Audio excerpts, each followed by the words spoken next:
Hey guys, tonight we're going to ease into the soft, sun-baked world of medieval West Africa. The air is thick with heat and dust, but there's a rhythm to it.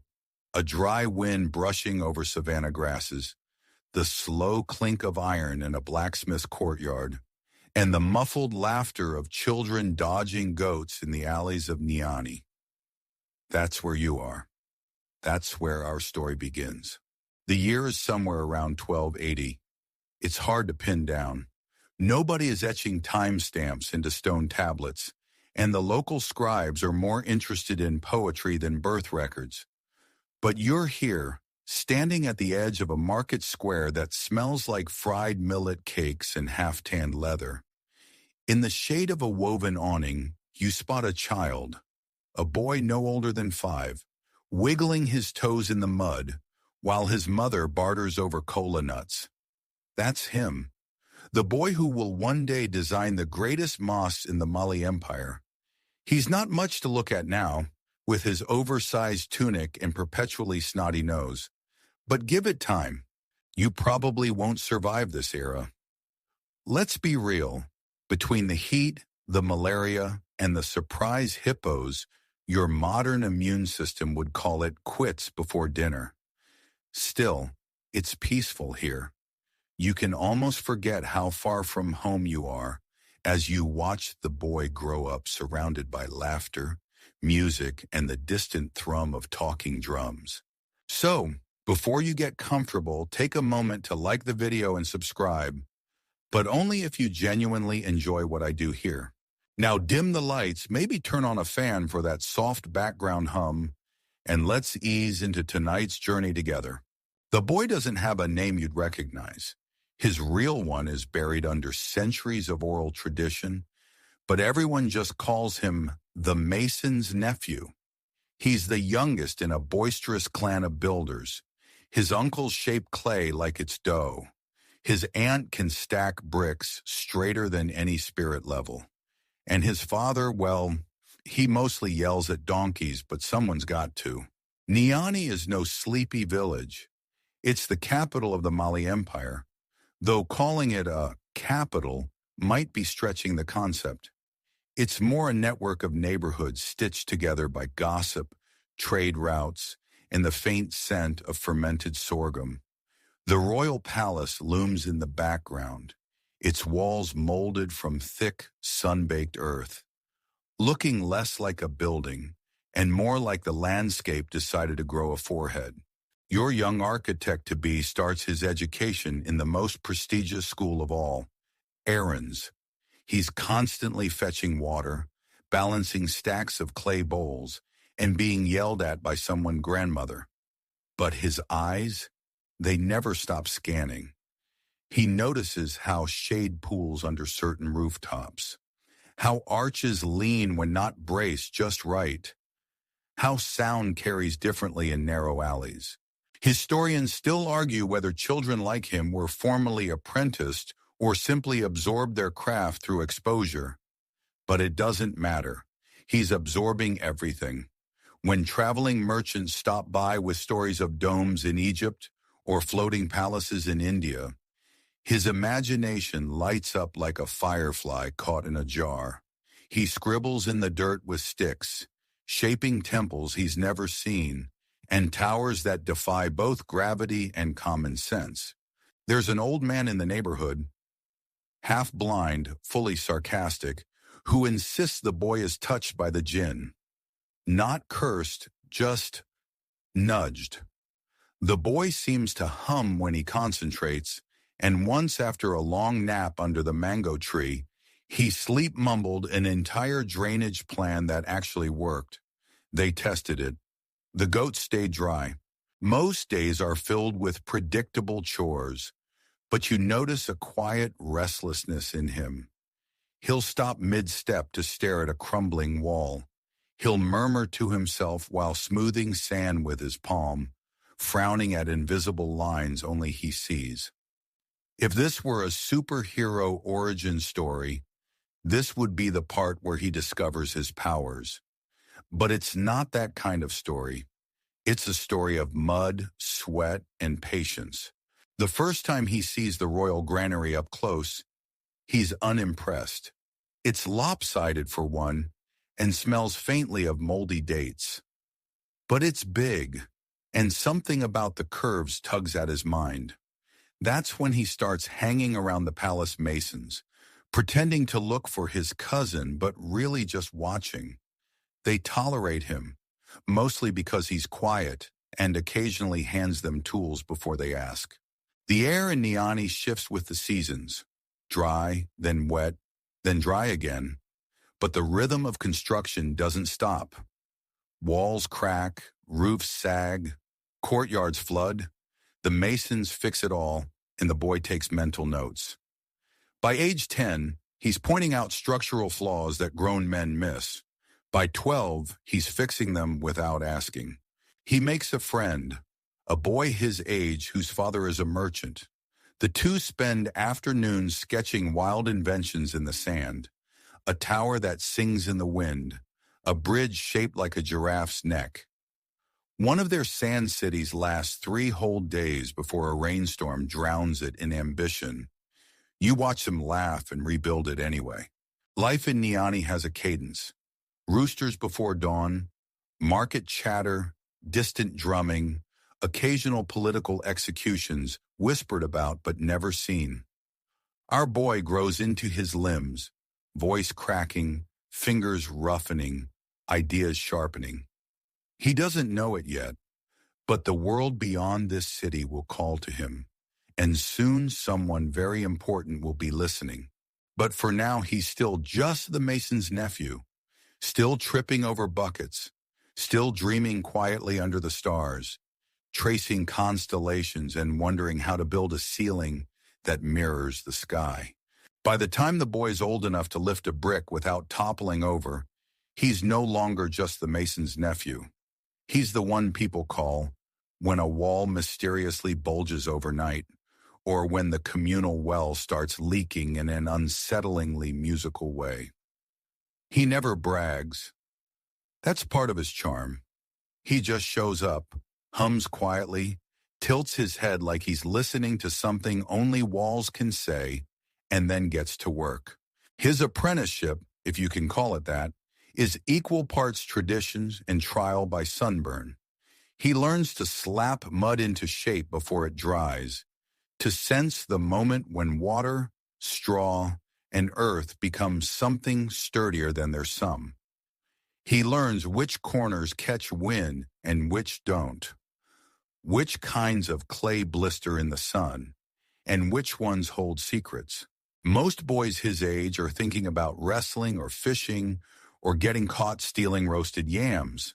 But you're trailing someone who just whispered to a row of bricks and then smiled as if they whispered back. He doesn't rush, doesn't boast, but he does notice things. A flicker of shadow on a wall, a tremble in the way a ceiling beam sags after a storm. The little stuff that makes or breaks a home in Niani. And then comes his first commission, not from a king, not from a wealthy merchant, but from the world's most underappreciated client. A one-eyed goat herder with a collapsing shelter. The old man insists the boy do it for exposure. Build it good and the goats will talk, he croaks, cackling like someone who's had too many fermented baobab fruits. You want to laugh, but the boy doesn't. He nods solemnly, studies the ruin, and gets to work. It's hardly glamorous. The roof droops like a sleepy eyelid.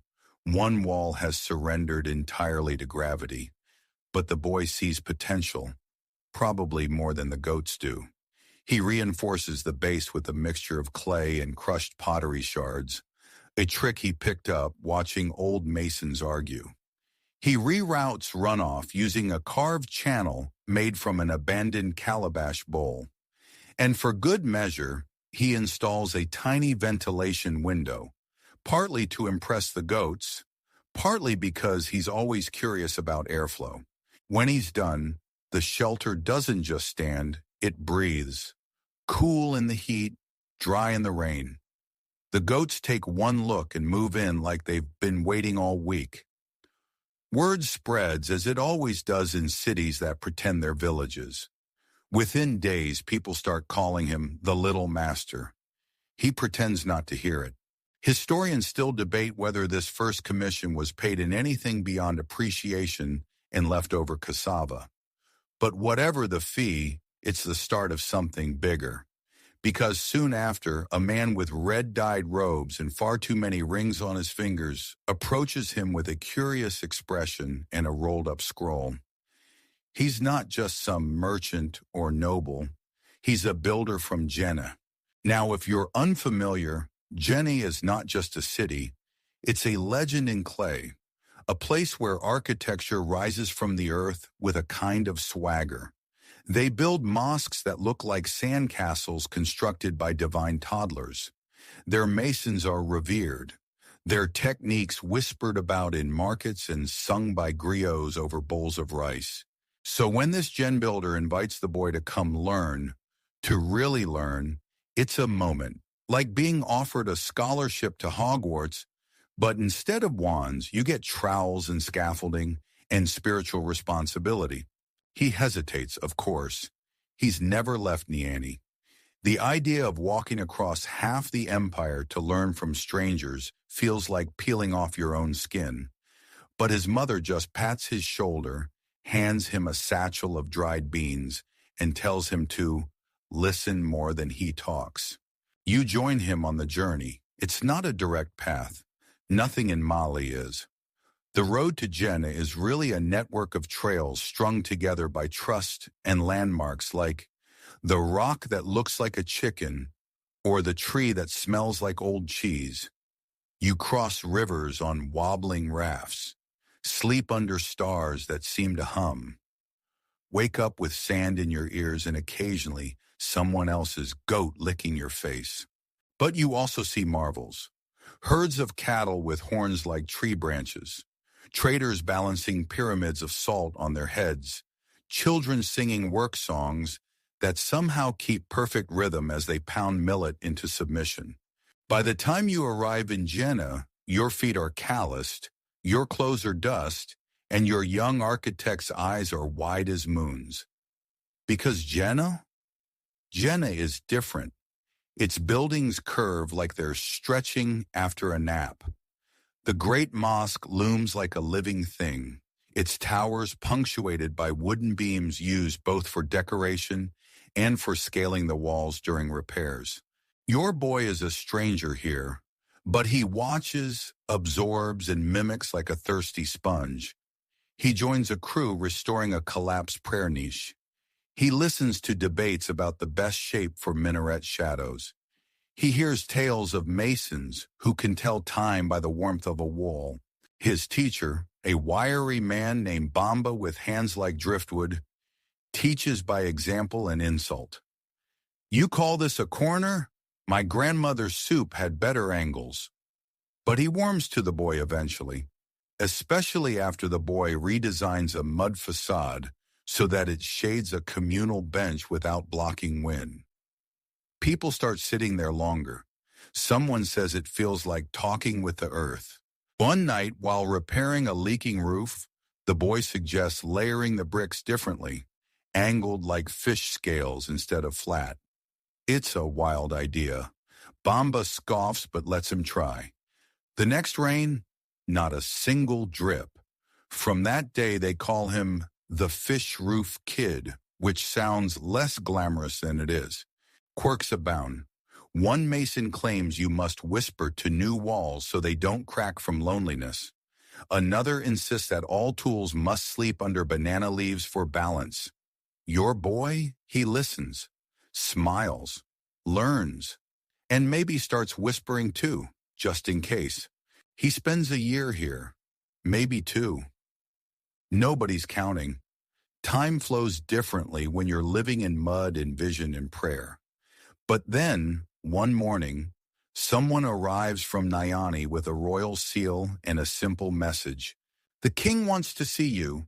There's something unsettling about being summoned by the most powerful man you've never met, especially when you're barely out of your teens and still have bits of dried plaster stuck in your eyebrows. But the letter is real, sealed with a blob of golden wax stamped in the shape of a lion, the royal emblem of the Keita dynasty. Mansa Musa himself has heard of the boy from Niani, and now he's calling him home.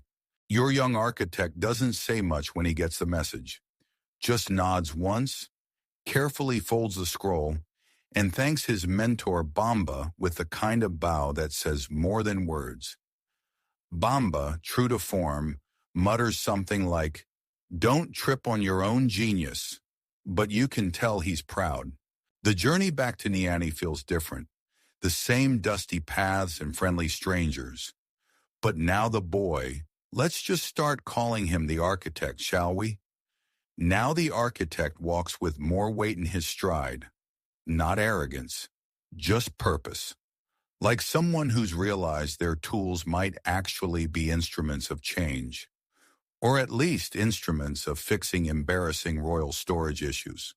Because yes, his first official assignment from the Sultan is not a glittering palace or a holy shrine. It's the royal granary, and it is, frankly, a mess. You arrive at the structure mid-morning, it leans. Not dramatically, not dangerously, but with the unmistakable wobble of a building that has lost all confidence in itself. The roof sags in one corner like it's trying to sneak away unnoticed. Several walls have grown bulges that resemble overstuffed cheeks, and there's a faint smell of roasted millet and despair. Mansa Musa, in all his regal glory, doesn't appear in person. Instead, his steward delivers the message, "Fix it, make it last, and maybe make it look less like a depressed pumpkin." The architect doesn't flinch. He steps forward, circles the granary slowly, runs his hands along the clay walls. He presses his ear against one side. Just for show, really, but it makes the workers nervous. Then softly he smiles. The fix is not glamorous. He doesn't tear it down. He strengthens, reinforces. He digs out the base, replacing crumbling earth with layers of gravel and hardened plaster.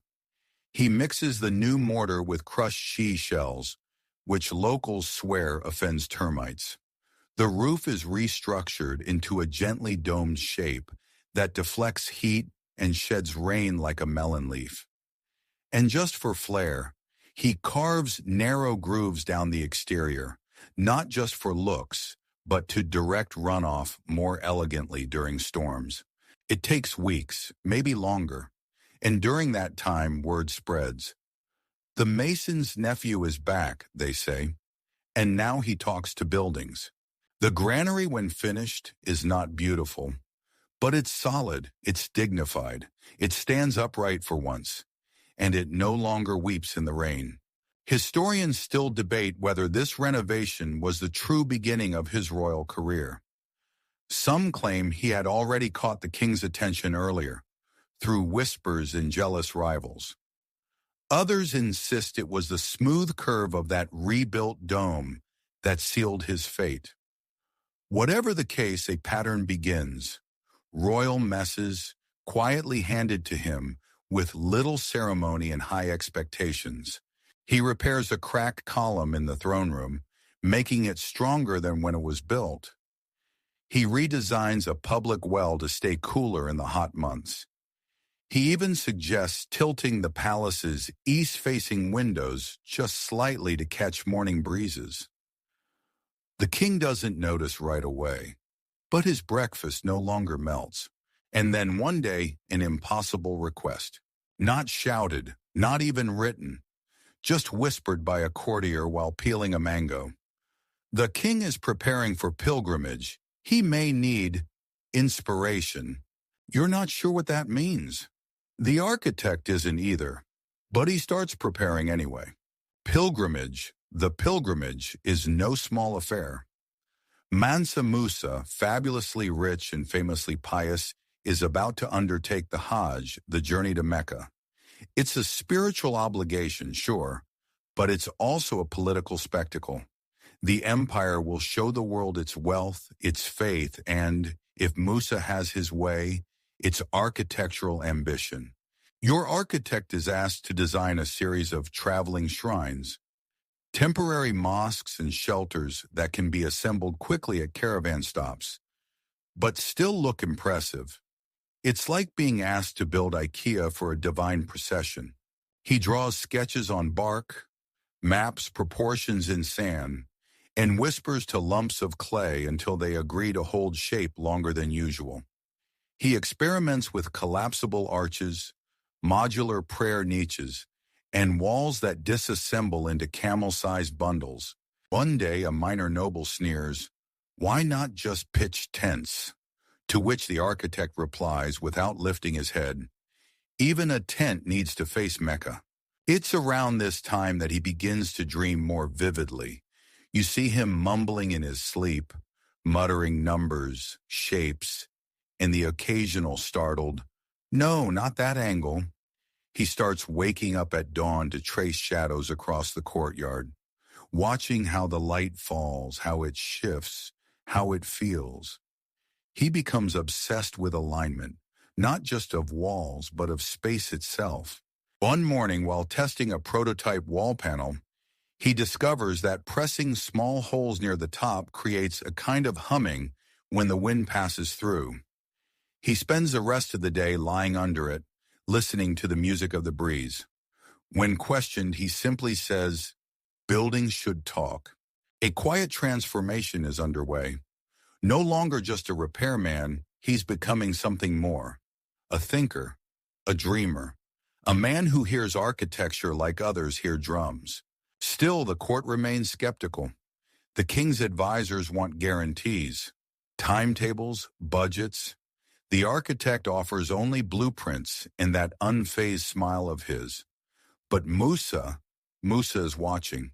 And so when the caravan begins to form, hundreds of camels, wagons, courtiers, servants, gold-laden packages, and religious scholars, the architect is called again, not to lead, not to speak, but to observe, to travel with the Sultan's engineers, to absorb, and quietly to dream. You pack your things, you're going to Mecca. You set off before dawn, when the sky is still a soft, bruised purple, and the camels have yet to start groaning. The architect walks near the middle of the caravan, somewhere between the gold-laden mules and the scholars, who never stop arguing about which moon phase is most appropriate for travel. His satchel holds more charcoal than clothes, and he's already sketching a series of arches he dreamed about the night before. No one knows what they're for, not even him, really, but he draws them anyway. The caravan is a moving city. It breathes, creaks, complains, and occasionally sings. Over 60,000 people are rumored to be part of the entourage, though you'd have a hard time counting. There are cooks pounding millet in rhythm, guards checking their spears for the 7th time that morning, and at least 3 men loudly insisting they were promised bigger tents. Crossing the savannah is one thing, but eventually the land grows dry, the trees thin, the rivers disappear. You are entering the Sahara. Now, if you've never crossed a desert by foot and camel, good for you. It's like trying to travel through a sun lamp while being exfoliated by sand at all times. The architect, ever calm, simply wraps his face in layers of indigo-dyed cloth and hums to himself. You learn quickly that everything becomes measured in water. How far to the next well, how much to give the animals, and how often you can sip without being accused of luxury. The Sahara is not just a place, it's a presence. It grinds time down. The days blur. Sunrises and sunsets melt into a never-ending palette of orange and silence. Even the camels fall quiet, trudging through dunes that look the same and yet always different. And somehow amidst all this, the architect is in his element. He becomes obsessed with wind patterns. At night, while others collapse into sleep, He sketches the lines of the dunes, noting how certain curves mimic the walls of mosques he's only read about.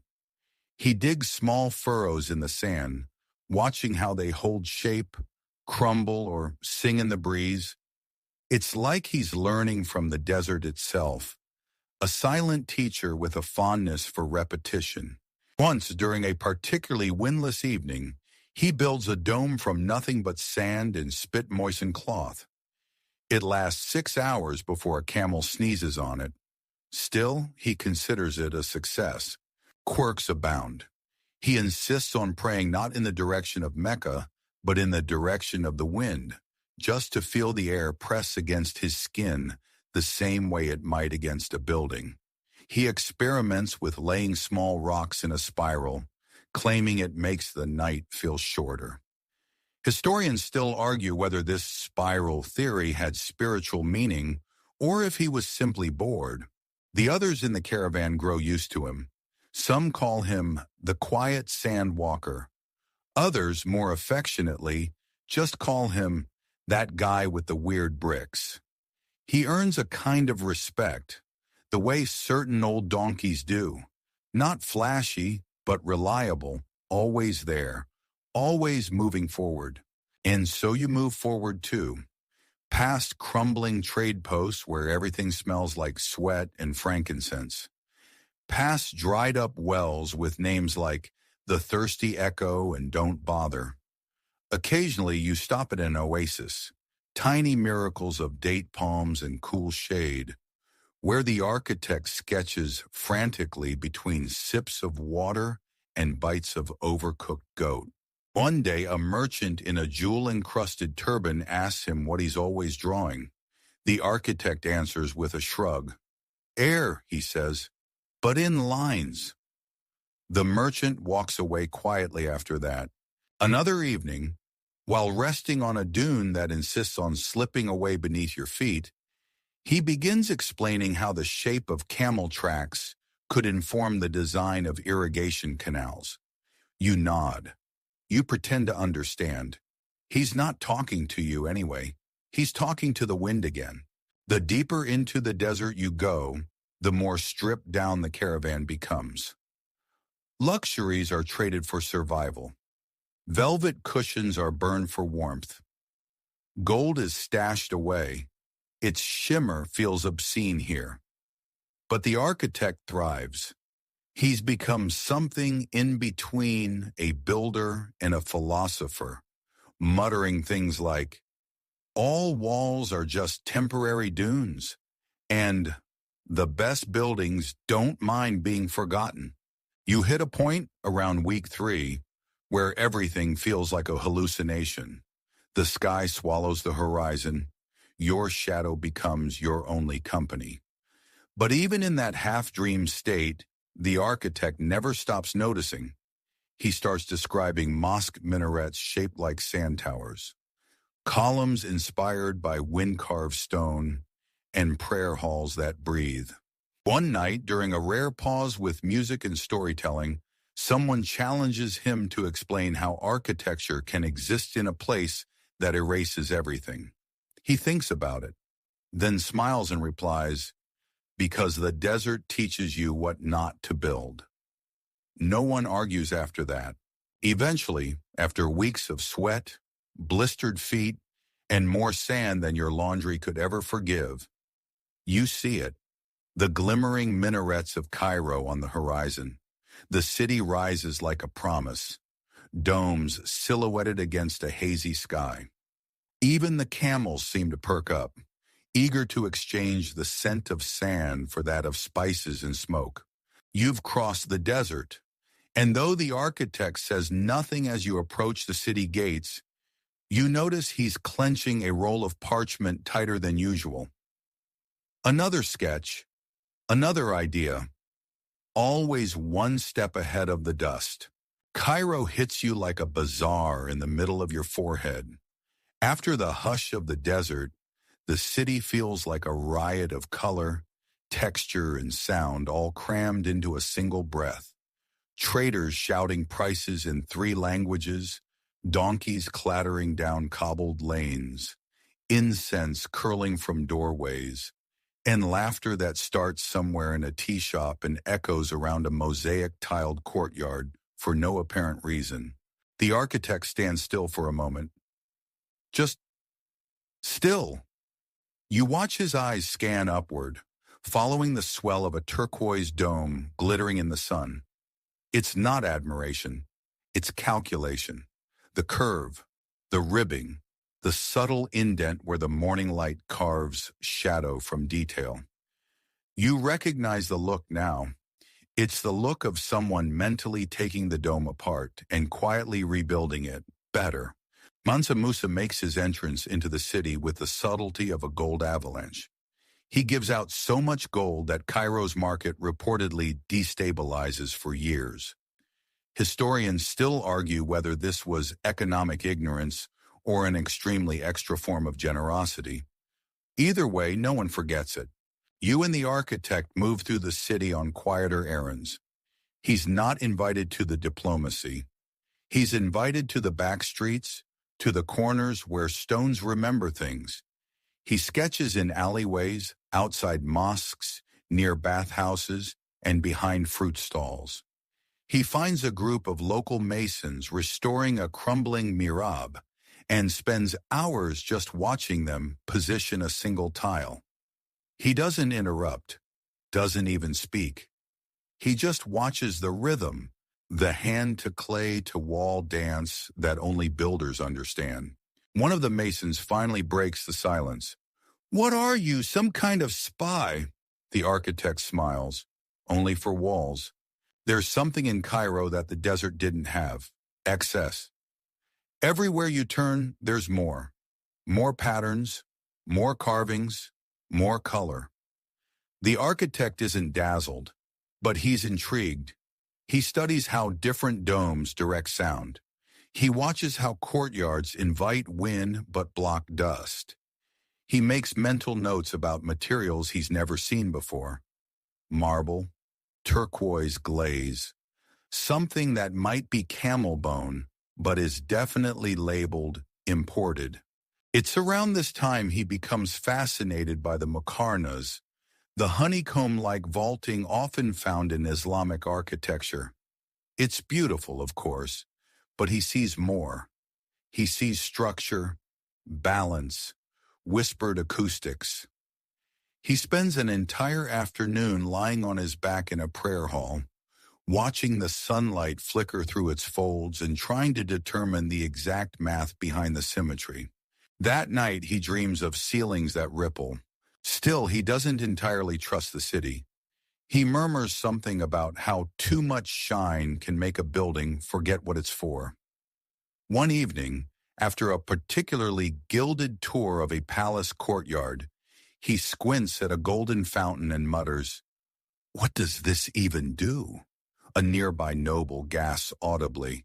While Musa dazzles Cairo with his wealth, you notice the architect quietly drawing benches.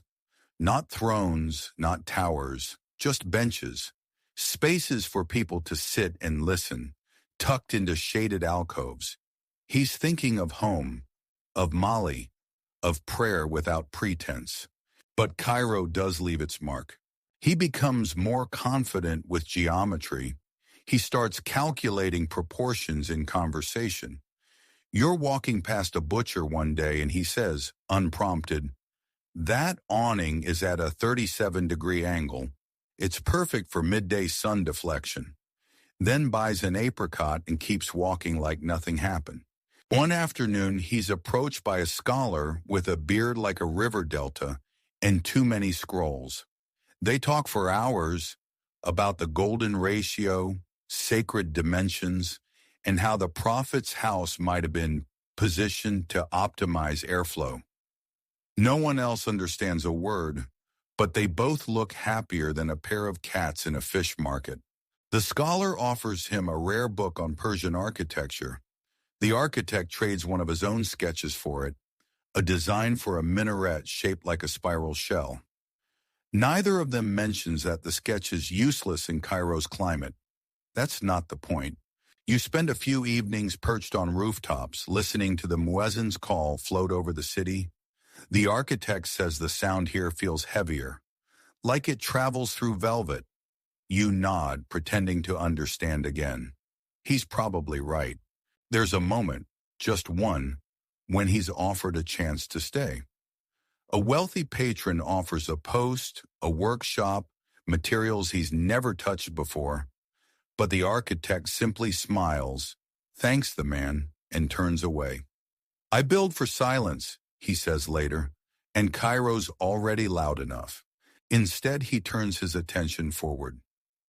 Mecca waits. And though the holy city is not a place for architecture commissions, it is the spiritual core of the Islamic world. He wants to see it, not just as a believer, but as a builder. Before leaving, he leaves behind one gift, a tiny carved window frame made of mud and camel bone, built into a nondescript wall near a spice market. No one knows it's his, but on quiet afternoons it catches the light just right and fills the alleyway with a soft golden glow. You leave Cairo behind in the early morning, before the city wakes, and as you trudge once again behind camels and clouds of dust, you realize something. The architect is different now. Not louder, not faster, just deeper. As if Cairo pressed gold into the cracks of his thinking and smoothed them with marble. He doesn't say it out loud, but you can tell he's thinking, what does it mean to bring this back? To Mali, to Timbuktu, to the places that raised him? You'll find out, but first there's Mecca. You leave the lush noise of Cairo behind, and once again the desert stretches ahead. But this leg of the journey feels different. You're not chasing the horizon anymore. You're being pulled by it. The whispers grow softer, the footsteps steadier, and the architect somehow becomes quieter still. If Cairo left gold dust in his thoughts, the road to Mecca is where it starts to settle. This isn't just more desert. The landscape breathes differently here. The dunes are paler, the wind drier, the sky wider. The stars feel closer, and the ground somehow more ancient. Pilgrims around you chant verses, trade dates, share stories, and argue about how many more days it will take. The architect listens, nods, but keeps mostly to himself. He's building something in his mind again.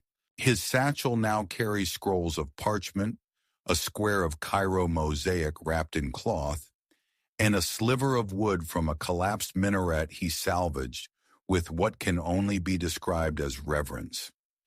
He says it's for inspiration, but you know him well enough now to suspect he just doesn't like letting good structure go to waste. You reach the Red Sea port of Adab, where camels give way to boats.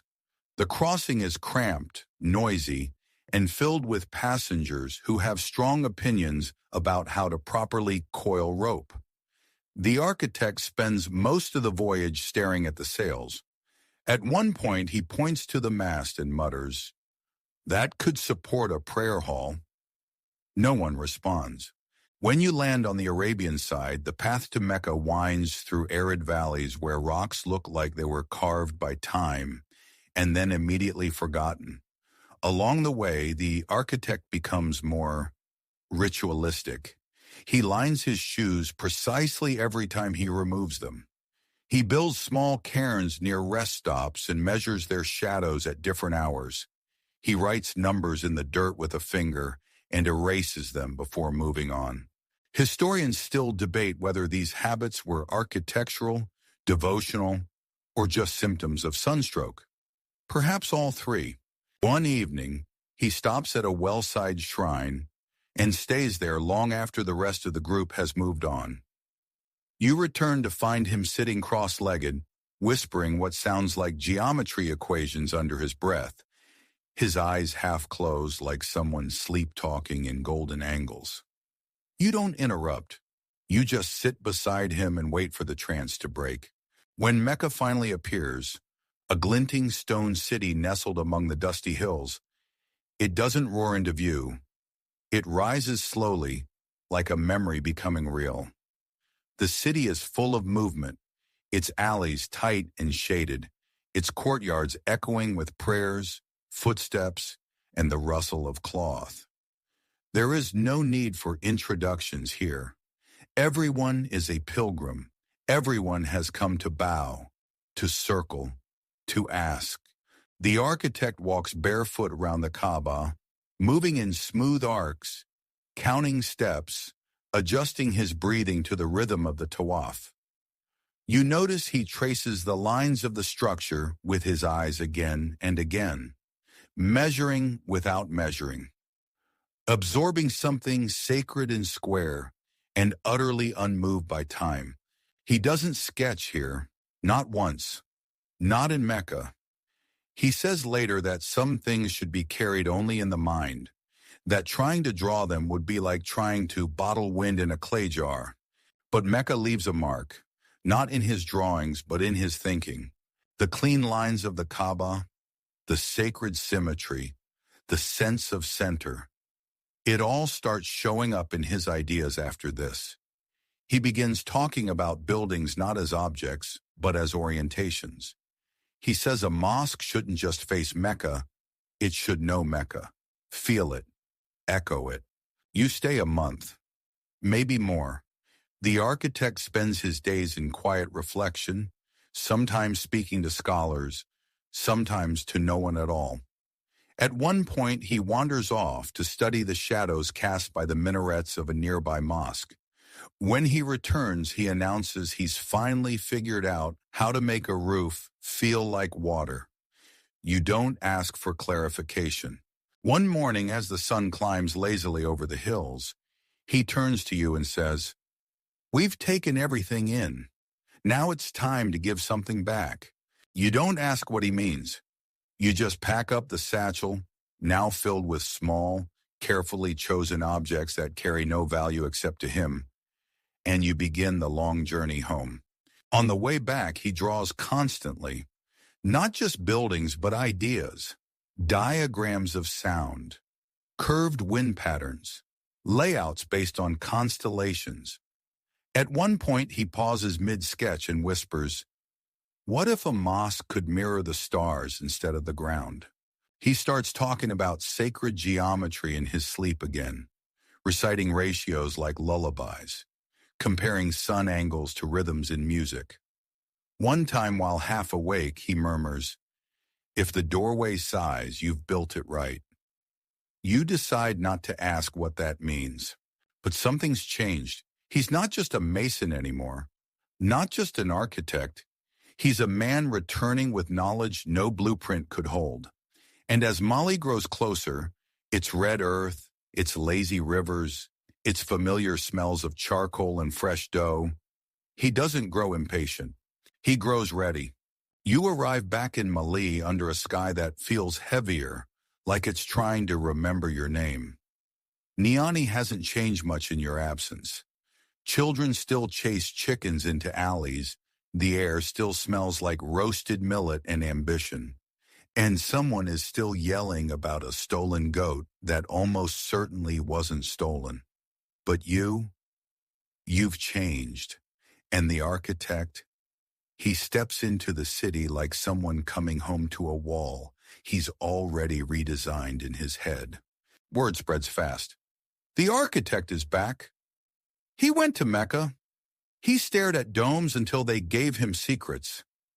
Most of it's exaggerated, and some of it's just plain wrong. But no one really cares about the details. They just know he's different now. And so does Mansa Musa. The king summons him again. This time it's not for repairs, it's for creation. Musa has returned from his pilgrimage with a new vision, a Mali that rivals the Islamic centers of learning across North Africa and the Middle East. A Mali of mosques, universities, libraries, structures that would draw scholars from every corner of the known world. And he wants the architect to help build it. He doesn't roar the order. He doesn't have to. One glance from the king, one nod, and the architect begins sketching on the nearest scrap of parchment. He draws lines that curve like the Niger River, arches that mimic the call of the muezzin, and towers that borrow their proportions from the pillars of Mecca itself. Musa watches quietly and smiles. It's not just obedience he sees, it's vision. And so the planning begins. The architect doesn't jump straight into blueprints. First, he walks. He wanders through Timbuktu, through Niani, through dusty villages and half-forgotten trading posts. He studies how wind moves through alleyways, how sound echoes off clay, how heat pools under flat roofs and escapes through small holes near the ceiling. He listens more than he speaks. He sketches more than he eats. One day, while studying a sun-dried grain silo in a village that doesn't even have a name, he claps once and announces, "We've been underestimating roundness." You don't ask. You just nod. He's usually right about these things. He becomes obsessed with star alignment. Every night, he lies on rooftops with a piece of string and a lump of charcoal, tracking constellations like they're potential tenants in his future buildings. He starts insisting that doorways should welcome moonlight without complaint, and that no wall should block a whisper. He designs mosques not just for worship, but for comfort, for airflow, for shade, for feeling. He adds features no one asked for: curved prayer halls that amplify sound without echo, niches that catch the scent of incense and carry it through the room, alcoves where scholars can murmur secrets without being overheard. Historians still argue whether these innovations were technical breakthroughs or just eccentric flourishes. But the people love them. Worshippers begin to linger after prayers, basking in the quiet hum of space that feels alive.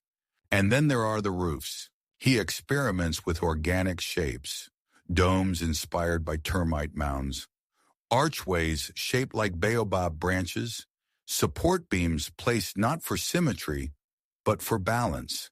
He starts sculpting small clay models, turning them in the sun to see how the light bends, how shadows fall. He mutters things like, "The roof must exhale at dawn, and windows are just the eyes of buildings." He even insists on using local materials, mud, straw, wood, and stone, not because he has to, but because he wants the buildings to belong. Imported marble may be dazzling, but it doesn't breathe. And breathing, he now believes, is essential. You spend your days helping however you can, hauling materials, deciphering half-erased sketches, occasionally fanning flies away, while he argues with a craftsman about whether a particular pillar should sigh or whisper. You're not even sure if that's metaphorical anymore. His crew grows. Young masons from every corner of the empire come to learn from him. He doesn't teach them in lectures. He teaches them in gestures, in watching how he smooths a wall, in how he traces curves with his palm, not a tool. They call him the master, though he never answers to it. He builds small mosques first, modest, functional, but each with a quiet elegance. Then larger ones, centers of learning and prayer. Each structure becomes a landmark not because it's tall or flashy, but because it feels right. People begin claiming they can breathe better in his buildings. One woman insists she dreams more clearly when she sleeps near the eastern wall of his first mosque. He just smiles and adds a similar wall to the next one. He even starts designing courtyards with built-in breeze traps, tall, thin openings that catch wind and funnel it downward, cooling the space naturally. It's brilliant, it's bizarre, it works, and it smells faintly of genius. But he doesn't stop there. He begins writing. Not full books, just scattered notes, diagrams, observations, phrases like, "A room should feel like a pause," or "Prayer happens best under softened light." He tucks these notes into cracks in walls, under bricks, sometimes even into clay jars buried in the foundation. Not because he wants credit, just because he wants his buildings to remember. One night, while walking through the nearly finished frame of a new mosque, he stops and whispers, "This one will still be standing when my name is forgotten." He sounds more pleased than sad. And you realize he's not building for fame. He's building for time, for silence, for the wind. Timbuktu greets you with a cloud of fine red dust, a chorus of donkey complaints in the soft shuffle of scholars' feet on baked earth. It isn't the shining city Cairo was, and it certainly doesn't pretend to be. No gold-crusted fountains, no marble domes, just sand, scribes, and the slow hum of knowledge being passed between palm leaf pages. But the architect sees something here, something Cairo couldn't offer. Possibility. A place not yet fully shaped. A canvas with heartbeat and patience. The city is alive with intellect. You hear poetry in the shade of mosques, arguments about astronomy at tea stalls, and somewhere down the alley, a man reciting an epic from memory while baking flatbread on a hot stone. This is no imperial showcase. It's a town that feels like it's exhaling slowly after a long afternoon nap. And into this quiet brilliance steps the architect, now known by murmured titles, the master who dreams walls, he who bends light with clay, Musa's whisper. He shrugs them off. He's not here to be known. He's here to build. The project waiting for him isn't small. It's a commission that will become legend. A mosque unlike any Mali has seen before, the Jingareber Mosque. Mansa Musa wants something monumental but humble, vast but rooted, a place for worship and study, a structure that will turn Timbuktu into the heart of Islamic learning in West Africa. No pressure. The site is dusty, sun-beaten, and surrounded by curious children and skeptical elders. The architect spends 3 days walking it in circles, muttering to himself, lying down, sitting up, and holding his hand above the ground to trace how the shadows fall in early morning. He starts with the foundations, as always, but this time with a twist. Instead of digging deep, he layers wide. A base of compressed earth, gravel, and pulverized brick spread like a shallow fan. He says it will distribute weight more evenly, reduce cracking during rainy seasons, and make the building feel as though it's resting, not planted. No one argues. Walls rise slowly, each layer of sun-dried mud brick laid with a kind of reverence. The bricks themselves are handmade on site, mixed with straw and donkey dung. Yes, donkey dung. It gives texture, durability, and a smell that eventually fades. Probably. He introduces buttresses shaped like gentle waves, not just for strength, but to help the rain flow downward without eroding the wall. He places wooden beams, Tehran, at regular intervals, sticking out like handles. They're not just decorative.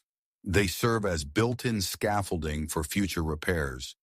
Genius disguised as tradition. You help where you can. Carrying buckets, fetching water, dodging donkeys with poor directional awareness. But mostly you watch. Watch him place each line, each angle, as though listening to music only he can hear. Then comes the minaret, tall, tapered, and topped with a spiky crown of palm logs. It doesn't scream for attention, it just stands, like it's been there all along and is only now remembering itself. He adds internal courtyards with soft corners to ease wind flow, roofs with shallow dips to collect precious rainwater. Columns align not just with direction, but with light. He makes sunlight a material, something that moves through the mosque at different hours like a silent procession. One afternoon, he spends 3 hours repositioning a single archway. Why? Because, he says, it echoed wrong. You put your ear to it. It echoes exactly like the previous version. He shakes his head. Not quite. His obsession with acoustics becomes a thing. He adjusts wall thickness to dampen echoes. He uses small recesses to trap and gently release sound. In the main hall, you notice that even a whisper seems to linger like a sigh. Visitors start showing up even before construction is complete. Scholars from Gao, traders from Walata, wandering mystics with dusty sandals and good ears for rumor. They come to see the building that breathes, that smells like silence, that bows slightly when the sun rises. It becomes a place of experimentation. One tile maker swears the floors cool themselves after sundown. A muezzin claims the call to prayer carries farther with half the effort. A boy who naps in a corner every afternoon reports that his dreams are pointillés. Historians still debate the accuracy of these stories, but the point is, something's working. And the architect, he just smiles, not smug, content. There are challenges, of course. One morning, a support beam collapses mid-pour. The mud batch was too dry. Instead of scolding the workers, he rolls up his sleeves and shows them how to listen to the texture. You think he's being metaphorical until he literally squishes the mud beside his ear and nods approvingly. There's the issue of donkeys, too. They insist on using the mosque's shallow entry ramp as a resting place.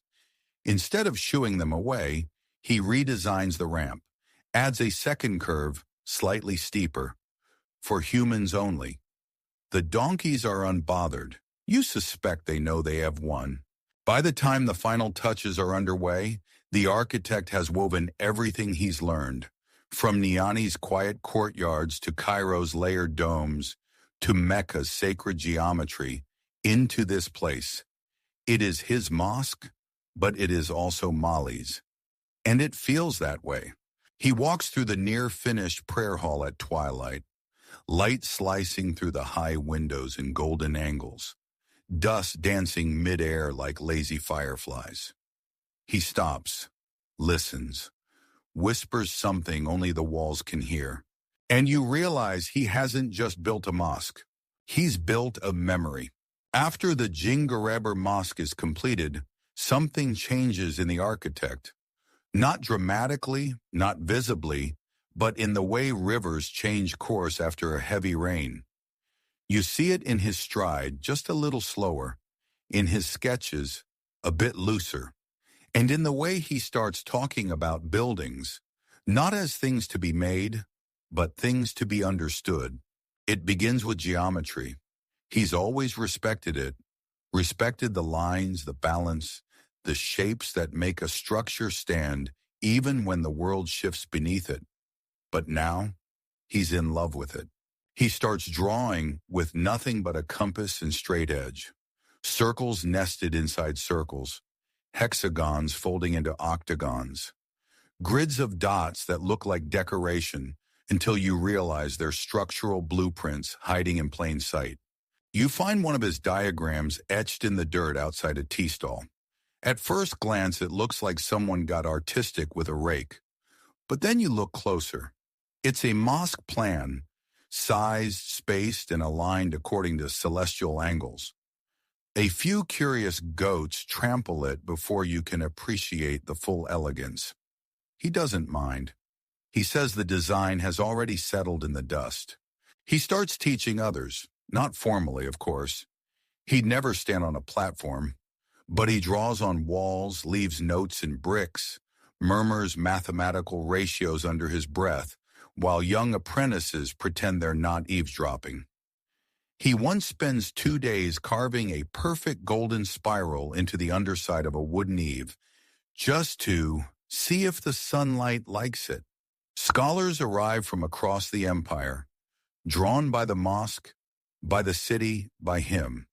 They bring scrolls, ideas, and one particularly smug-looking mathematician from Andalusia who tries to argue that sacred geometry is just superstition. The architect listens, nods, and then constructs a scale model of a prayer hall using only a compass and a piece of string. The mathematician stops talking. Mostly. You see it clearly. His thinking is changing, expanding. He's no longer content with buildings that just stand. He wants them to mean, to point to things beyond themselves, to be both structure and symbol. At night, he lays on his back in the courtyard of the Jingareber Mosque, watching the stars trace slow arcs overhead. One evening, he points to a constellation and says, "That one should determine the direction of the mihrab." You hesitate. "But Mecca is already—" He waves a hand. "I know, but stars tell stories too." He becomes obsessed with how buildings orient us, not just toward the Qibla, but toward light, sound, wind, and time itself. He begins drawing mosques with minarets placed at angles so the call to prayer will echo more softly into neighborhoods, like a gentle nudge instead of a command.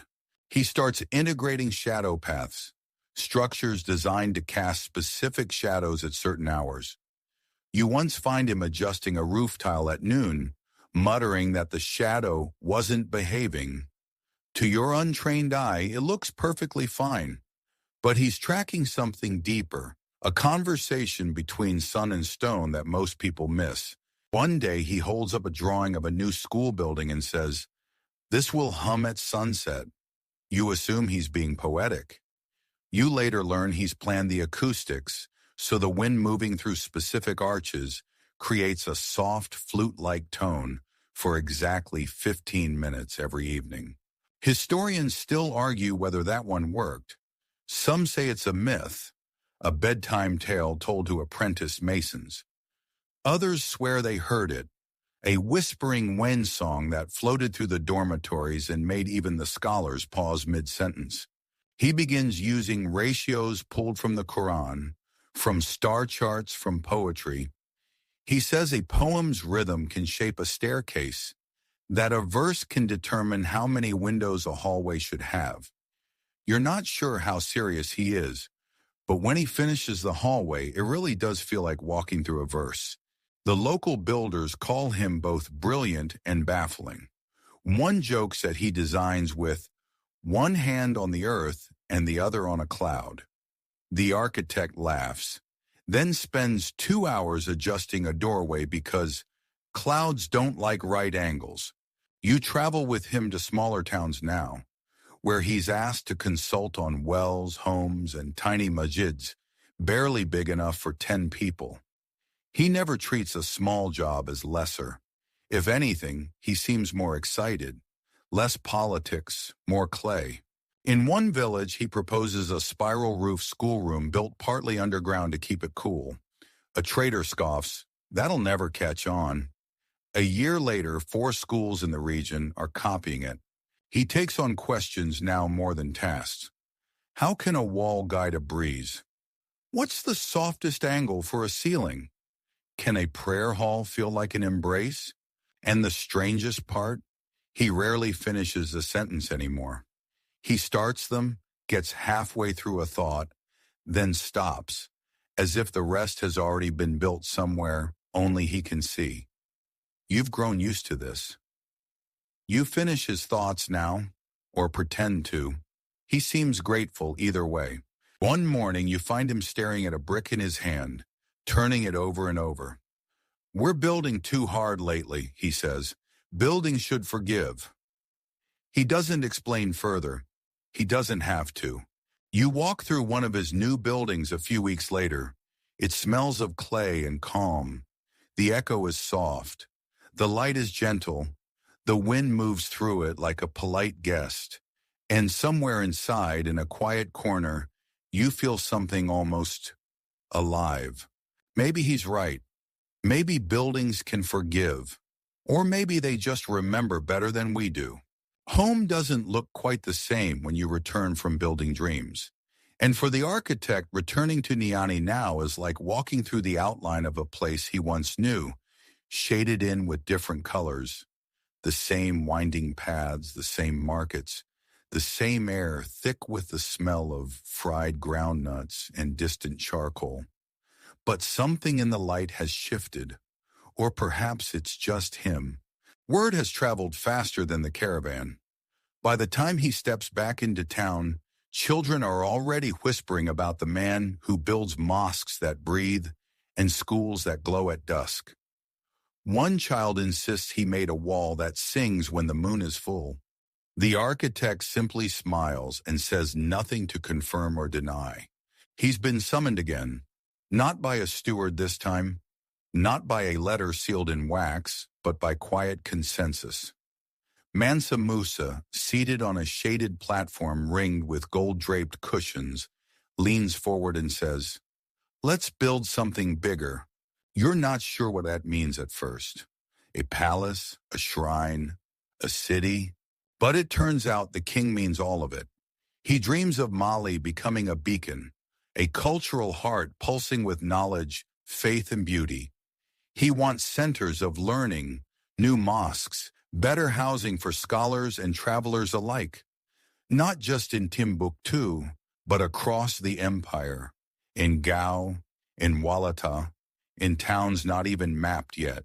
And who better to design this vision than the man who built a shadow that size at sunset? The architect doesn't say yes, he just begins, again. You watch him plan cities now, not just buildings. Cities, networks of space, comfort, shade, and flow. He talks less about foundations and more about movement, where the goats gather, where the traders pause, where the wind tends to linger. He maps human behavior as if it were a tide chart. Each new project is tailored. No two designs are the same. He considers soil type, rainfall, even local idioms before drawing the first line. One village gets a mosque with a spiral floor plan because the locals believe wisdom travels in circles. Another gets slanted walls that reflect the nearby cliffs, so the buildings remember the land they came from. He begins using color, not just as decoration, but as orientation. Ochre corridors for learning, indigo thresholds for privacy, clay pink domes for communal gathering. He insists this helps people move intuitively. No one argues, mostly because it works. And the apprentices? They multiply. Young builders with sun-browned skin and calloused hands, listening closely as he murmurs things like, "Let the courtyard cool your thoughts," or "Never place a prayer niche where the rain can listen in." One morning, a particularly enthusiastic apprentice asks if it's true the architect once built an entire minaret, using only math and a dried fig as a compass. He gives the boy a fig and walks away. No one is quite sure what that means. You notice he's become gentler in his critique. He used to pause, frown, and rebuild entire sections without a word. Now he draws beside others, offers options, murmurs corrections like secrets.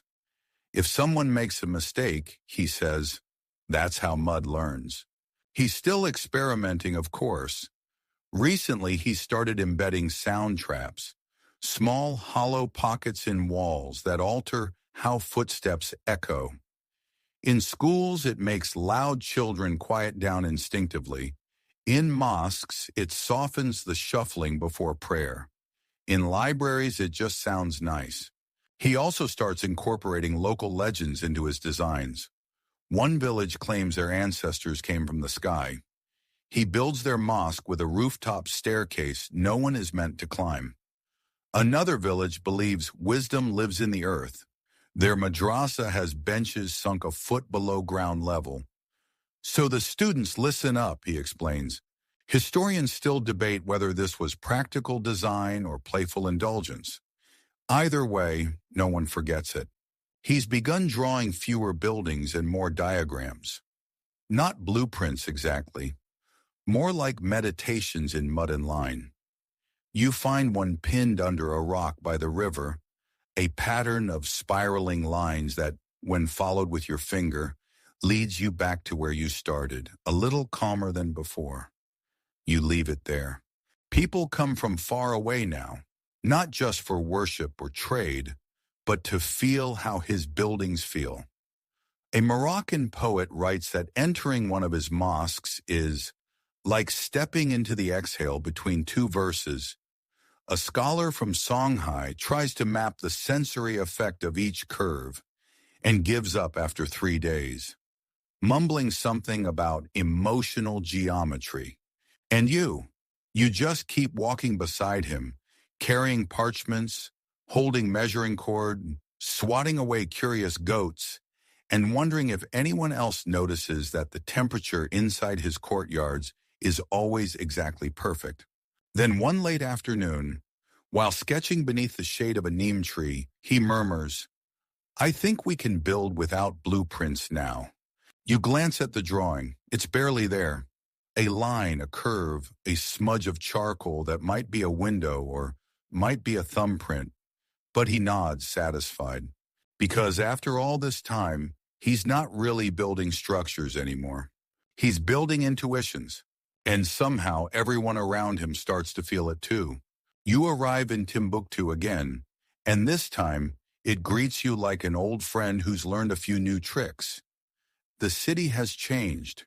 You can feel it in the tempo of the streets, in the way merchants arrange their wares beneath overhanging lattices, in the surprising coolness of shaded alleys that didn't used to be there. It's subtle, but unmistakable. The architect's fingerprints are everywhere. He returns not as a visitor now, but as something closer to a quiet legend.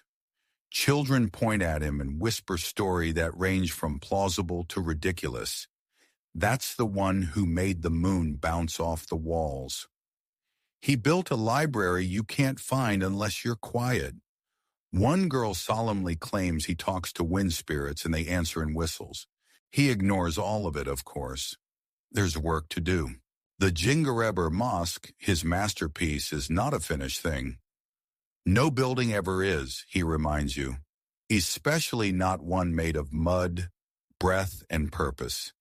He returns not to gawk, but to refine. There are new repairs to consider, new ideas to test, and an annoying group of donkeys that have taken a liking to the minaret steps. Yes, the minaret. It towers over the city like a thoughtful sentinel, tapering gently upward and punctuated by the signature Tehran beams. But here's the thing. Those beams weren't just aesthetic or practical. They were intentional. The architect designed them specifically to help caretakers climb and patch the structure after seasonal rains. And now he's here to use them. You watch him, perched halfway up the minaret like a sun-dried lizard, inspecting a crack no one else noticed. He runs his fingers along the seam and hums softly. You swear the wall answers. From that perch he can see the whole city. He watches how light crawls across rooftops, how people move through the streets, where they pause, where they hurry. He's not judging, just learning, always learning. He begins a series of quiet renovations, not overhauls, adjustments. He shifts a window 2 fingers to the left to catch morning breezes more kindly. He adds a slope to a stairway that makes it easier for elders to descend without looking like they're praying for balance. He installs a new donkey-friendly ramp with grooves tailored to the local animals' famously stubby hooves. Historians still argue whether this was necessary or just an act of architectural diplomacy. But he also begins designing a new building, a library, not just for books, for scrolls, for memory, for whispers and study in low sunlight on palm leaf pages. It will sit beside the mosque, but not overshadow it. It will borrow light from the mosque's upper windows in the early morning and lend it back at dusk. He sketches a floor plan shaped like an open book, rooms curling around a central courtyard where scholars can nap without judgment. He insists the walls be extra thick to keep the scrolls cool and dry. Knowledge sweats in heat, he says. Let's build its shade. He incorporates nooks for readers, hidden panels for private prayer, and one peculiar cubby meant solely for copying maps by candlelight. When asked why, he shrugs. Maps need their own mood. He spends hours testing acoustics by dragging his sandals across the floor and listening to the echo. Too sharp, he mutters. So he alters the curve of the entrance. You try the same thing. It sounds exactly the same. He nods. Better. He adds a listening room, a circular space with a domed ceiling and curved benches facing inward. Supposedly, if two people sit at opposite sides and whisper, they'll hear each other perfectly, even over market noise. The scholars adore it. Children sneak in to tell secrets. One merchant uses it to propose marriage. The couple later credits the echo of fate. One of his apprentices asks him how long the building will last. He pauses, then smiles. Depends on the questions asked inside it. The rest of Timbuktu continues as it always has, half dreaming, half dealing. But there's a growing reverence now, not for the architect himself, he still walks like a man whose mind is always elsewhere, but for what his spaces do to people. They soften voices, they slow footsteps, they seem to hush the mind just by being present. You meet a scholar from Morocco who says the library makes her feel like thinking is easier there. A trader from Egypt insists he prays longer in the Jingareber Mosque, but not on purpose. And a local fisherman claims that after sleeping against one of the mosque's outer walls during market days, his dreams are less confusing. He's very specific about that. And yet the architect never stops adjusting. He experiments with material memory, how clay remembers heat, how wood flexes with breath. He installs panels that shift with humidity to create airflow on their own. He uses animal hair and plasters to change texture. He once grinds up dried date pits and mixes them into mortar to see if sweetness can hold shape. One afternoon, you catch him carving something into a wooden beam near the mihrab. It's not a verse, not a name, just a series of dots and spirals. It's how light danced here last Tuesday, he says. He says it like that explains everything. And maybe it does. Because this isn't just maintenance anymore. This is devotion to craft, to comfort, to community.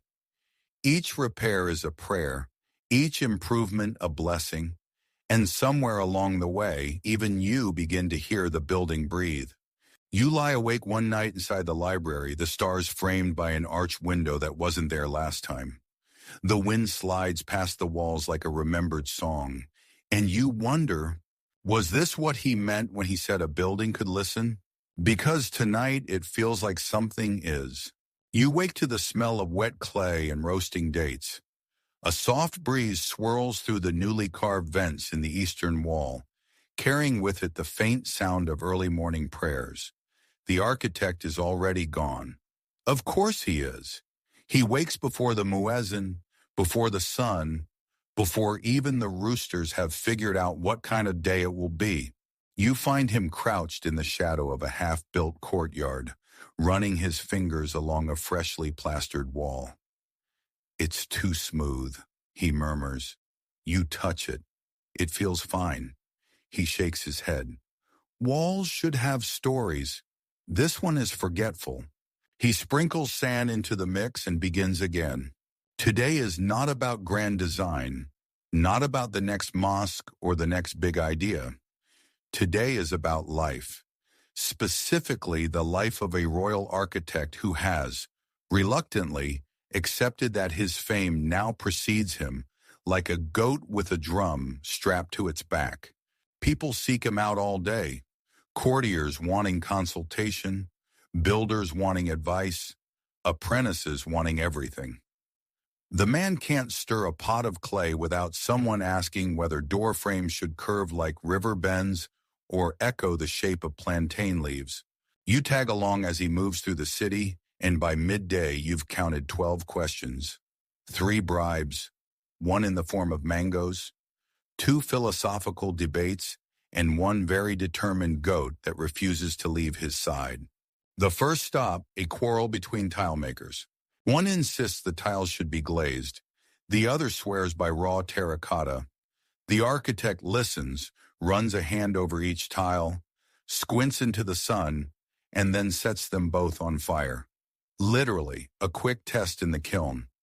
When the smoke clears, he taps the glazed one. This will last longer. Then he hands the other back and says, but this will sing when walked on. No one knows what that means, but both tile makers leave satisfied. Then it's off to inspect a crumbling roof beam in the scholar's quarter. He listens to the creak, rubs a pinch of dust between his fingers, and nods.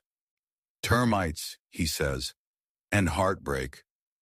When someone asks what heartbreak has to do with anything, he simply replies, the roof's been neglected, and it knows. By noon, he's fixed a broken gutter using a dried gourd, realigned a misbehaving stairwell with 3 well-placed bricks, and calmed a nervous apprentice who swears the latrine dome he's working on is cursed. The architect doesn't laugh.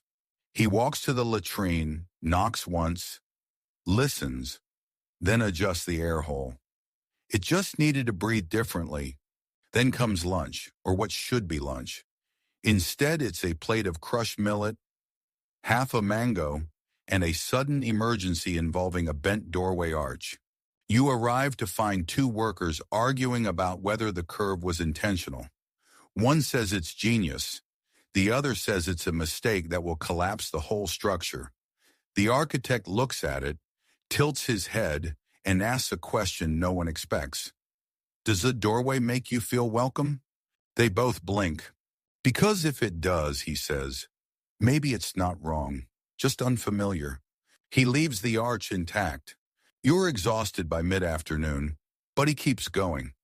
He checks on a newly planted grove behind the mosque, part of his latest experiment in integrating green spaces into architecture.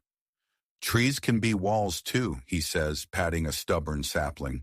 They just take longer to show up. A boy approaches carrying a scroll too big for his hands.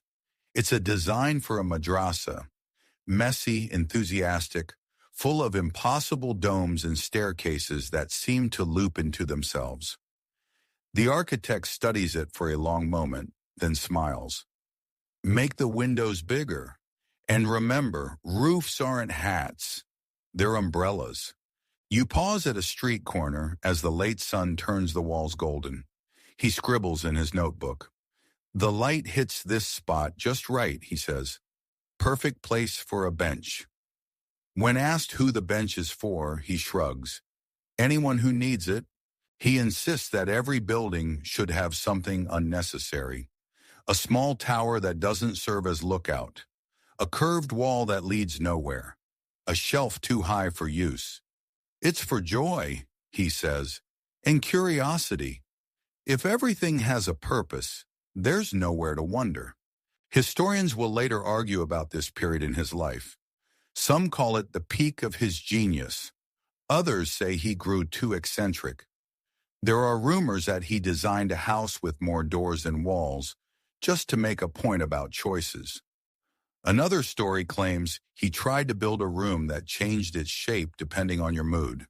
That one may be an exaggeration or a mistranslation. What's certain is that he's no longer just building for royalty or cities. He's building for people, for the woman who sells ink by the mosque gate, for the boys who climb walls during prayer time, for the old men who nap in the shade, for the goats who linger by the stairs, possibly guarding architectural secrets. By dusk, he returns to his workspace, a dusty open-air courtyard cluttered with scrolls, bricks, and 3 very opinionated chickens. He sits on a low stool, exhales, and finally takes a sip of tamarind water. The goat curls up at his feet like a well-earned punctuation mark. You ask him what tomorrow holds. He smiles faintly, gestures at the unfinished model on the bench beside him. Some impossible spiral that seems to rise and fall at once, and says, whatever this decides to become, because the buildings may start with him, but they always finish themselves. The days roll forward like a gently tilting wheel, warm and drowsy under the dusty sun.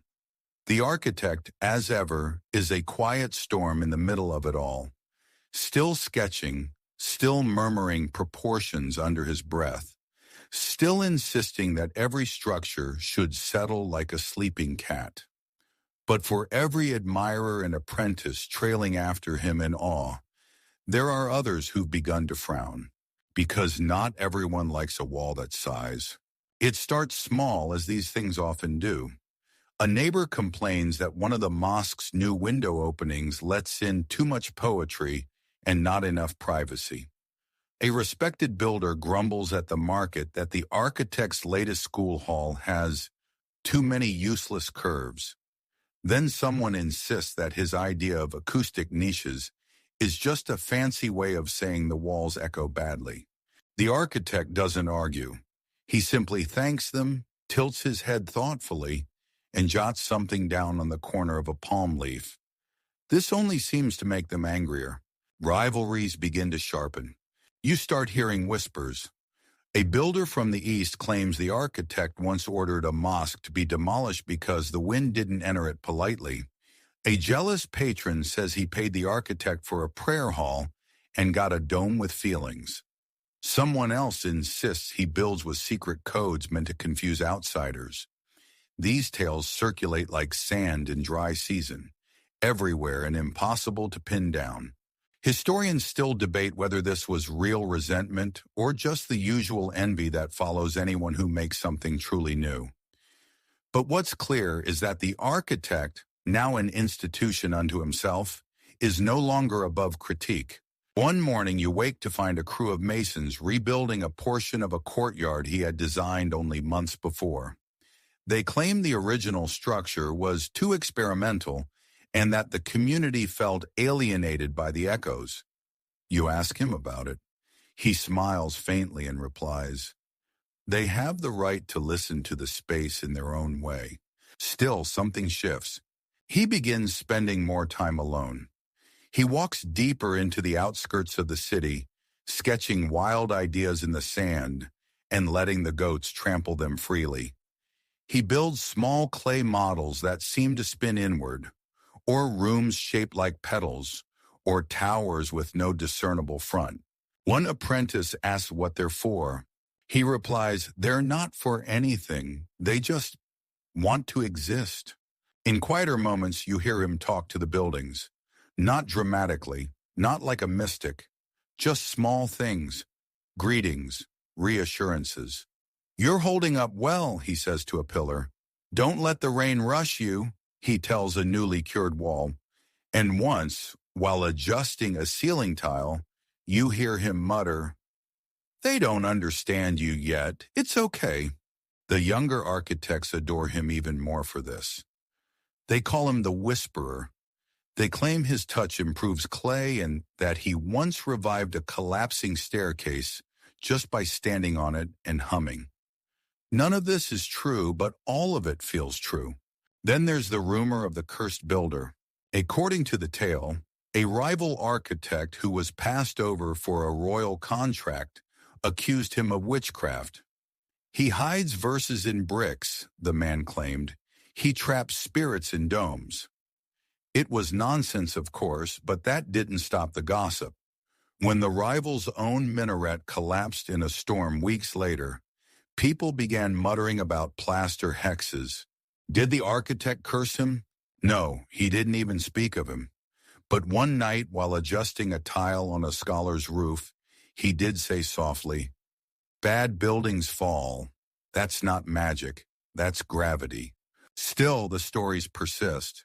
Some even say he builds with secrets, rooms designed to hold ideas, not people, that certain floor plans align with star patterns too precisely to be coincidence, that he has a hidden library somewhere, accessible only through shadow and echo. You once asked him directly, "Do you hide meaning in your walls?" He doesn't answer. He just traces a circle in the sand and walks away. Despite the whispers, commissions continue. He builds a prayer room on the edge of a salt caravan stop, designed to reflect moonlight on the floor in the exact shape of a compass rose. He restores a scholar's home so that its walls cool at night and warm by dawn, with no fire ever lit. He even helps design a bathhouse that smells faintly of mint due to some trick of airflow and hidden herbs in the plaster. But his public appearances grow fewer. He avoids court events, declines invitations to festivals.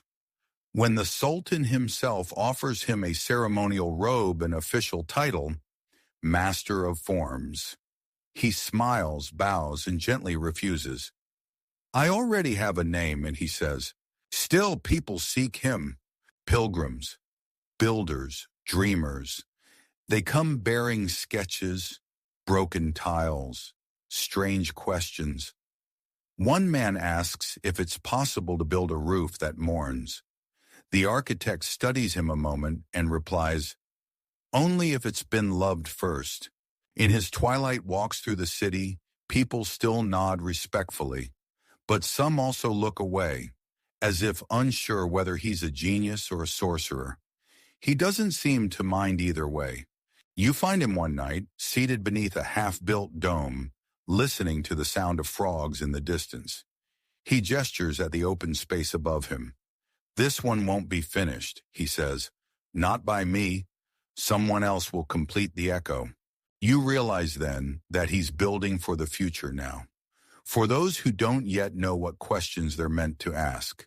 For those who'll one day wonder why the floor curves gently to the left, or why a certain bench catches sunlight at exactly the hour of prayer. He's no longer defending his designs. He's planting riddles and trusting time to solve them.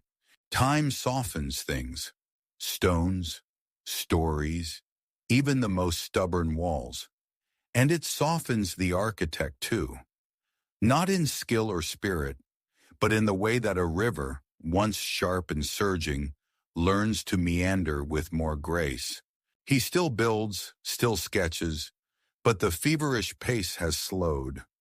Mornings begin not with measurements, but with tea. His hands, once always smudged with charcoal or mud, now spend more time resting on folded knees than guiding a trowel. And when he speaks, it's more often in questions than declarations. You walk with him one twilight through the older part of the city, past crumbling arches he designed in his youth. He pauses beneath a particularly crooked lintel and says, that one always leaned, even when I insisted it wouldn't. You brace for him to critique the error. Instead, he smiles. Turns out it was right. It leans toward the river. Maybe it missed the sound. He starts spending afternoons measuring shadows instead of foundations. You catch him mapping the angle of dusk against the side of a storage shed.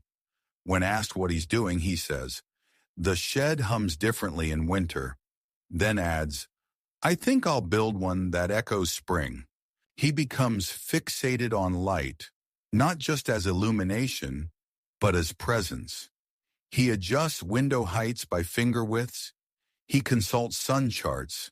He tracks how long it takes for morning light to reach the far wall of the prayer hall and whether it lingers or escapes too soon. He rebuilds an orphanage courtyard with slatted walls that scatter late afternoon sun into playful mosaics across the stone floor. The children call it the room of butterflies. He doesn't correct them. Some days he vanishes into the countryside, visiting villages where his designs have been copied, altered, misunderstood. He never criticizes. If a school roof has been flattened or a prayer niche twisted sideways, he simply asks, does it still hold quiet? If it does, he nods and walks on. His apprentices grow bolder. They challenge his ideas, suggest alternatives. One even tries to redesign a mosque using only straight lines and no curves. When presented with the drawing, the architect studies it carefully, then says, it's a fine box, but where will the wind hide?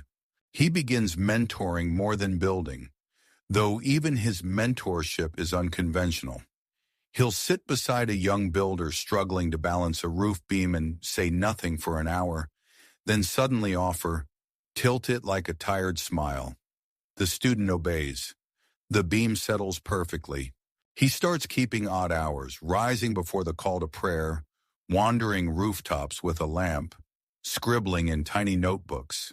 He murmurs to domes, listens to floors. Once he swears a courtyard told him a secret during a full moon. You ask what it was. He taps his chest and says, "It's building something in here now." His health begins to fade in the way wind fades, gradually then all at once. His walks grow shorter, his sketches shakier. He doesn't seem troubled by this. "I've built enough walls," he says one day. "Maybe now I'll learn to pass through them." Still, the questions never stop. A boy asks him why he no longer starts new projects. He replies, "Because I'm too busy finishing ones I haven't built yet." Another asks what his greatest structure is. He pauses, then answers, "The bench in the scholar's garden. No roof, no walls, just a place to sit and remember." He spends an entire week adjusting the alignment of a small reading room so that, on the equinox, a single beam of light will strike the exact center of the floor. When it happens, you and two apprentices are the only ones there. No ceremony, no celebration, just a golden stripe of sun resting quietly like a blessing. He exhales. "Perfect," he whispers, and dozes off in the corner. There's a shift in him, less urgency, more reflection. One afternoon, he asked to visit the first granary he ever repaired, the crooked, moldy one from his boyhood. You go with him. It still stands. Somehow, slightly sagging, smelling faintly of fermented millet and age. He runs a palm along the wall, chuckles and says, "Still leaning, huh?" Then turns to you and says something you'll never forget. "Buildings age like us. They lose their sharpness. But if they're loved, they lean with grace." His journals grow more poetic.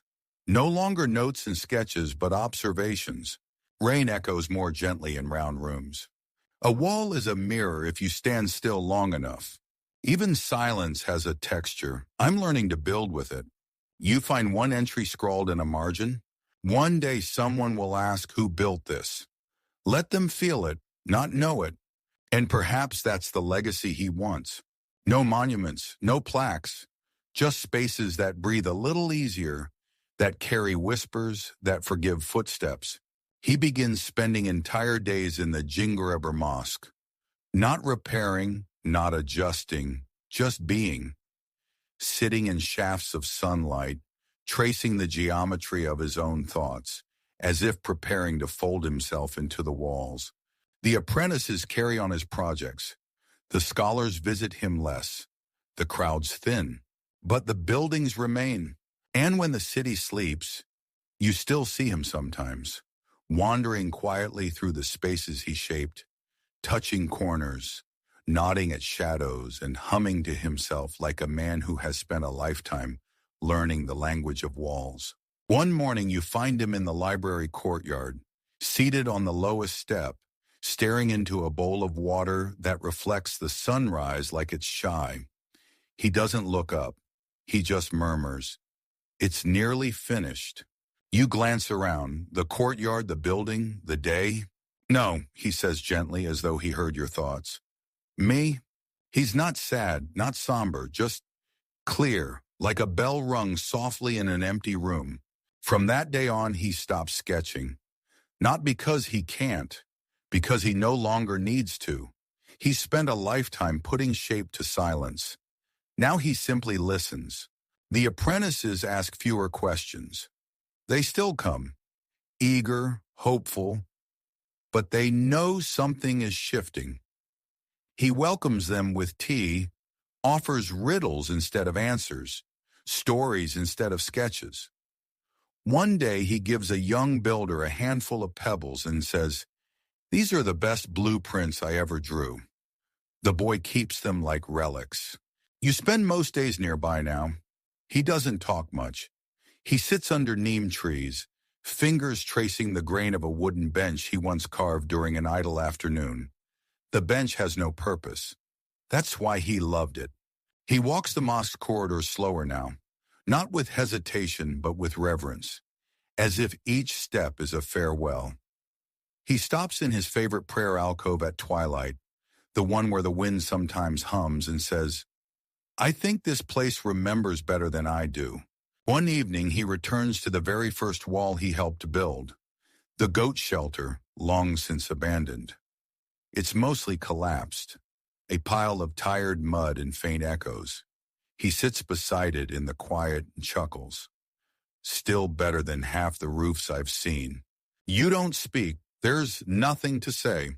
He dreams a lot now. You catch snatches of them as he dozes off. Domes that float, courtyards that fold in on themselves, stairs that descend into libraries that never end. Once he mutters, "The stars are just old blueprints," and you write it down before he wakes. Visitors continue to come, but now they ask less about structure and more about meaning. What should a prayer hall feel like? How do you build comfort? Why does a room sometimes feel like it's listening? He doesn't answer directly. He just tells stories about wind and laughter and walls that sing in the rain, about how the best buildings are the ones that don't ask to be noticed, but are felt anyway. One day an apprentice brings him a model for a new mosque and asks, "What's missing?" He smiles and says, "A mistake." When the apprentice looks confused, he adds, "A perfect building is one that forgives imperfection." It becomes a favorite saying among the young masons. They start intentionally leaving one tile slightly askew, a silent homage, a nod to the man who once designed a window to match the breath of dawn. He begins fading gently.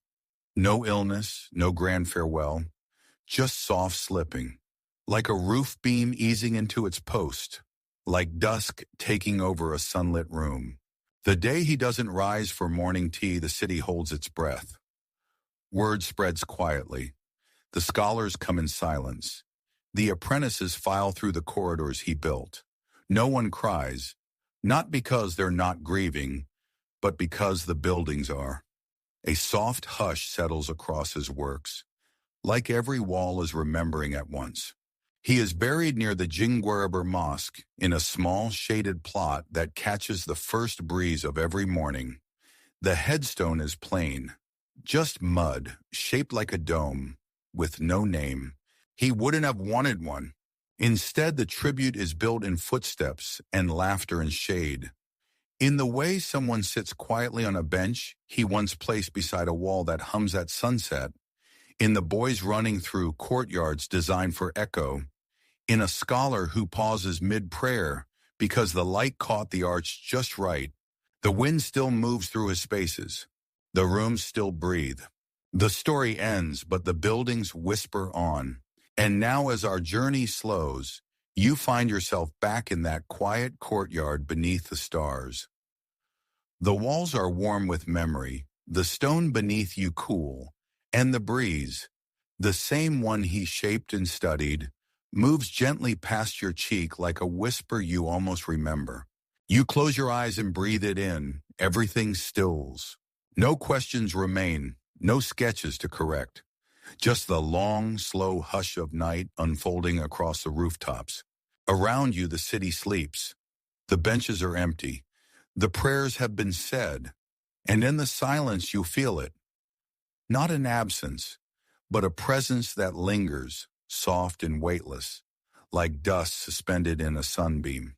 You remember the shapes he made, the arches that knew where you would pause, the rooms that knew how to hold your quiet, the doorways that opened not to places, but to peace. Let it stay with you. The idea that buildings can care, that silence can echo, that even in the smallest curve of a wall or the light against a dome, there can be intention, comfort, and meaning. You shift slightly on the stone. It fits you perfectly. Nothing more to learn, nothing more to do. Just rest now. Let the breeze carry what remains of the story. Let the domes hum above you, low and steady. Let the echoes soften, fade, and finally still. You are safe here. You are remembered here. You are home here.